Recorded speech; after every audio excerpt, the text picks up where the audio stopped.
information from here. The first, when you're doing functional E-Stim, when you're doing lower extremity and working on gait training, in order to be safe, we have to get his strength up to a 3 during the gait training, so he doesn't, you know, trip on his toe or something when he's trying to dorsiflex. So that means we have to start with what strength? Do you guys remember? To start with, to get into a 3. 2.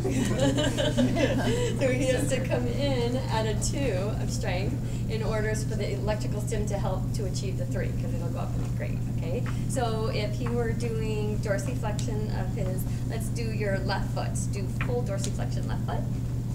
Yep, all the way up, pull that up, right? So he's at least a 3 on the left side. So for the right side, he would go just partially up, and good, and it drops back down, okay? So he's a 2. And so I say, oh, well, let's try some electrical stimulation on him. He obviously has some nerve input that's going to the muscles, and so certainly I don't need to stimulate the muscle itself. I can just stimulate the motor nerve with my little NMES unit, and that will do it for us today. So if he were a patient that possibly had a traumatic injury to his ankle and was very weak, if he were a post-stroke patient and having paresthesia, one guy I had was actually a fibular nerve. He had an injury in his fibular nerve, and I was using some E-Stim on him for some other things.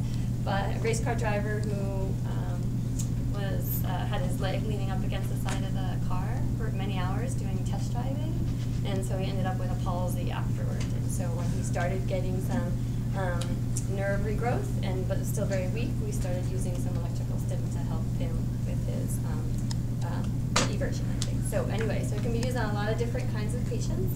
And today, Jeremy, he is going to be a stroke patient, okay? And I do my sensory testing, skin testing.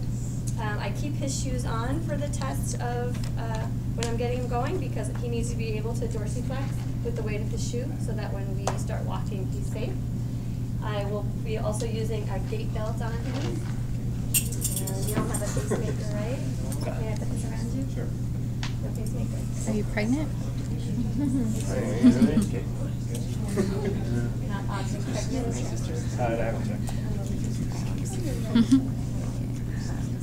Use my finger and then he takes it. Okay, so we've got to do that. The other thing that we'll have is a spotter when it is time, so that I can focus on giving him instruction, and a spotter can do the assistance necessary to be the support system. Okay, so some other little pieces of information.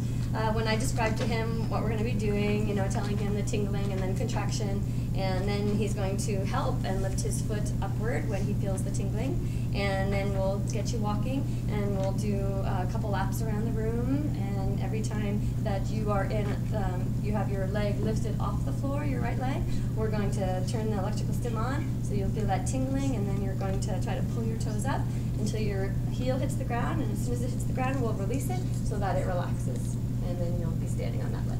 Okay, so that's the process here, and this is going to help you relearn how to walk. Okay, all right.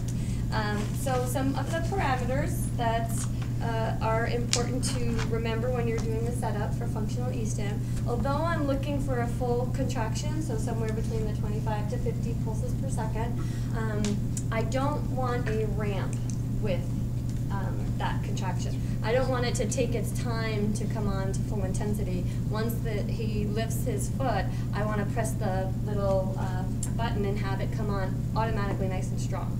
So we're not going to put a ramp on it.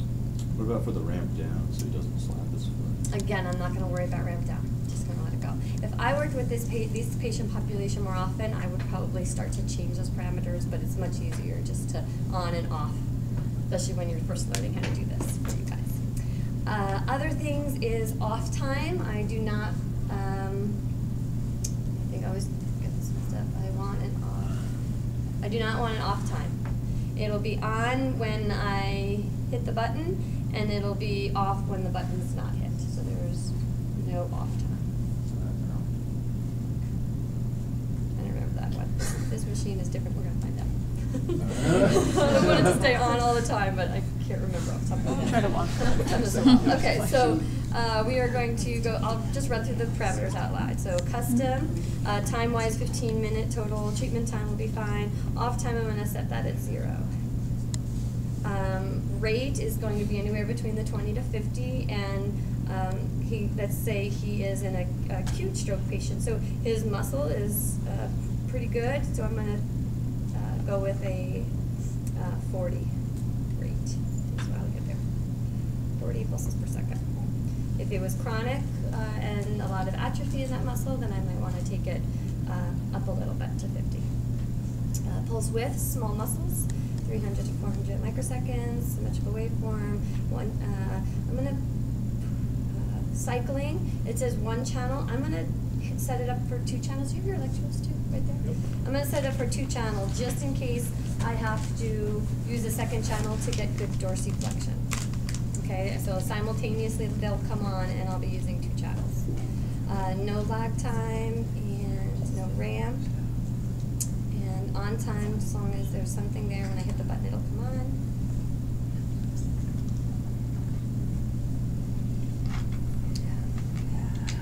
No ramp down, channel 2 no ramp, on time, no ramp down. Okay, so we're ready to go. Okay, so there's different ways you can do it. You can set the patient up with the leads and the electrodes and get the intensity that you want, and then put the switch in, the hand switch in, and when you do that though, the machine will drop back down to 0 and you have to reset your intensity, but at least you know where you're at.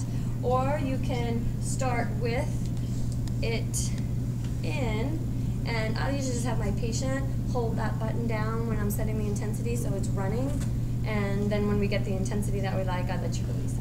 Okay, so that'll be how I do it with you, but you can vary that. Okay, so I'm gonna set you up. Need 2 electrodes. I'm gonna try to go after tibialis anterior, and if I get too much inversion, I will add a second channel in.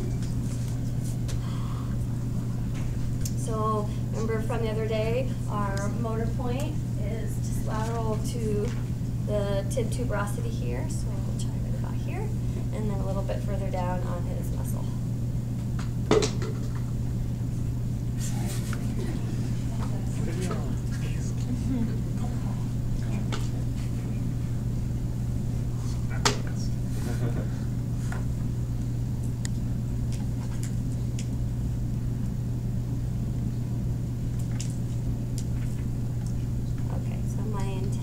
Is ready to be turned up.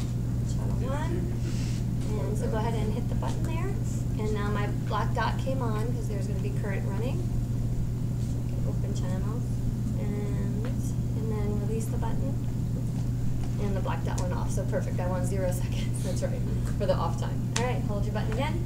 And tell me when you first feel a little tingling sensation.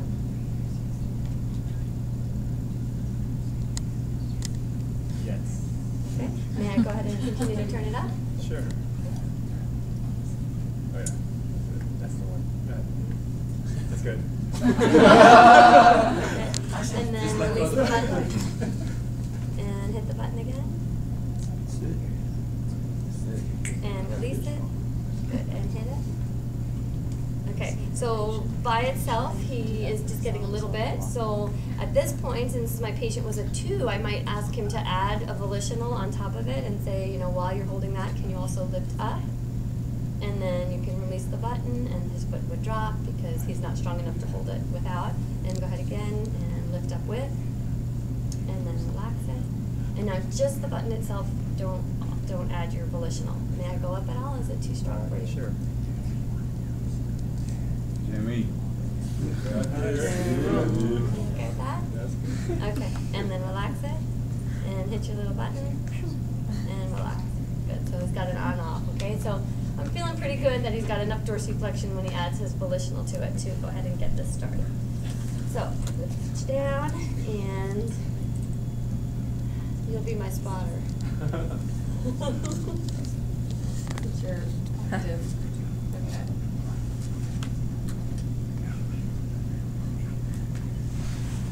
Alright, so go ahead and stand for me, if you would.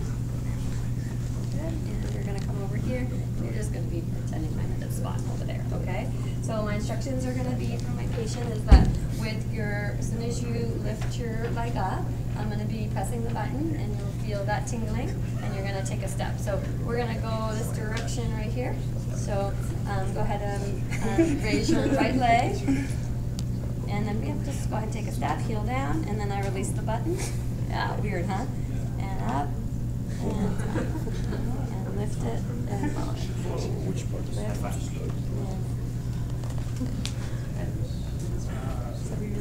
Yeah, it's weird all right now. Yeah, we're going to turn around and go back. Now, after you do a 50 feet or 100 feet, and you're pretty comfortable, your patient understands what's going on, then you could also give him the switch and let him be in control and learn how to turn that on.